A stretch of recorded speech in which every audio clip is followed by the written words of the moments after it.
அதுக்கப்புறம் பார்த்தீங்கன்னா இந்த வேரியபிள்ஸ் அப்படின்னு சொன்னேன் இல்லைங்களா, வேரியபிள்ஸ் அப்படின்னு சொல்கிறது ஒரு ஹேஷ் போட்டு வர வேல்யூ, அதுக்குன்னு ஒரு மதிப்பை நம்ம அது கொண்டிருக்கும். அதை நம்ம டிஃபைன் பண்ணலாம் அல்லது என்சி மூலியமாக நம்ம ரீப்ளேஸ் பண்ணிக்க முடியும். வேரியபிள்ஸ் வந்து எப்படின்னா மேத்தமெட்டிக்கல் குவான்டிட்டிஸாக மட்டும்தான் இருக்கும். மேத்தமெட்டிக்கல் குவான்டிட்டிஸ்னால் நம்பர்ஸாக மட்டும்தான் இருக்கும் அப்படின்னு சொல்கிறாங்க.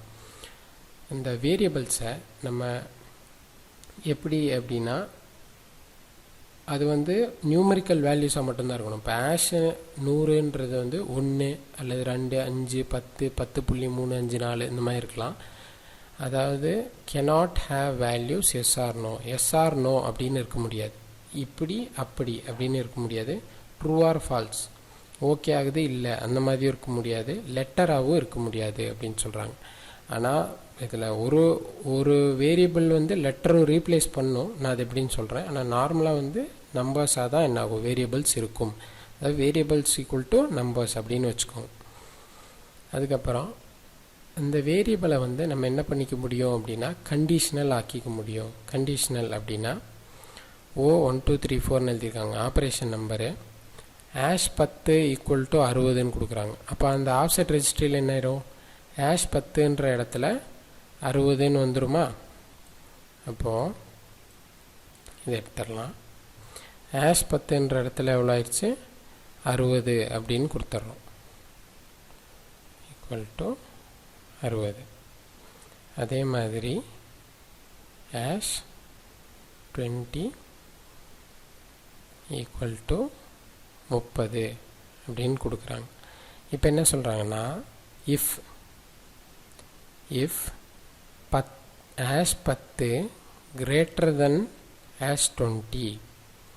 ஹேஷ் 10ன்றது எவ்வளோ, இந்த கண்டிஷன் நம்ம கீழே தெளிவாக நான் உங்களுக்கு எழுதி காமிக்கிறேன்.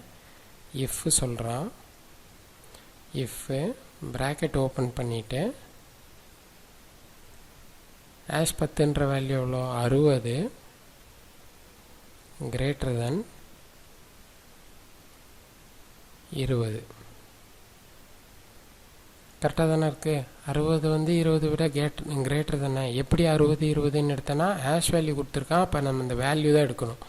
60 கிரேட்டர் தென் 20 இல்லை, ஹேஷ் 20யோட வேல்யூ இல்லை 30. இதை விட அது அதிகமாக இருந்தால் தென்னுனா இப்படி இருந்தால் நீ என்ன பண்ணிடுறேன்னா ஹேஷ் 1ன்ற இடத்துல ஹேஷ் 10லேருந்து 20 ஹேஷ் 20 கழிச்சிரு. அப்போ ஹேஷ் 10 எவ்வளோ, இப்போ ஆல்ரெடி 60 மைனஸ் ஹேஷ் 20யோட வேல்யூ 30 அப்படின்னு கொடுத்துட்றோம். அப்போ நம்மளுக்கு ஹேஷ் 1ஓட மதிப்பு என்ன ஆகிடும், இப்படி போடும்போது ஹேஷ் 1ஓட மதிப்பு 60 மைனஸ் 30ன்றப்போ ஹேஷ் 1ன்ற இடத்துல எவ்வளோ போய் உட்காந்துரும், 30ன்னு உட்காந்துரும். இப்போ என்ன பண்ணுறாங்க அப்படின்னா எம் ஹேஷ் 1ன்ற இடத்துல இப்போ மேலே அந்த கண்டிஷன் ஓகே ஆனதுனால எவ்வளோ இருக்குது, ஹேஷ் 1 ஈக்குவல் டு 30ன்னு இருக்குங்களா. அப்போது 30 அப்படின்னு கொடுத்துட்டிங்கன்னா என்ன ஆயிடுச்சு, முடிச்சு.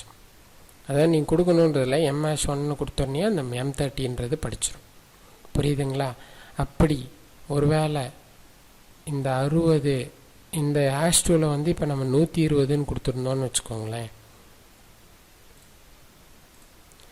இதில் வந்து இப்போ நம்ம ஹேஷ் 20 ஈக்குவல் டு 120 அப்படின்னு கொடுத்துருந்தோன்னா என்ன ஆயிரும், கிரேட்டர் தென் 120. அப்போ 60 120 விட கிரேட்டராக இருக்கான்னு கேட்குது. இல்லையா, இல்லைன்றப்போ இந்த கண்டிஷனே படிக்காது, இந்த கண்டிஷனே வேலையே செய்யாது, அப்படியே நின்றும். இதை விட இது அதிகமாக இருந்தால் தென் அப்படின்றான். அப்போது 60 கிரேட்டர் தென் 30, அதனால் தென் அப்படி இருந்தால் ஹேஷ் 1ன்ற இடத்துல ஹேஷ் 10 மைனஸ் ஹேஷ் 20. அப்போது 60 மைனஸ் 30 ஈக்குவல் டு 30. கீழே எம் ஹேஷ் 1க்கு பதிலாக M30 அப்படின்னு போடுறாங்க. புரிஞ்சுங்களா.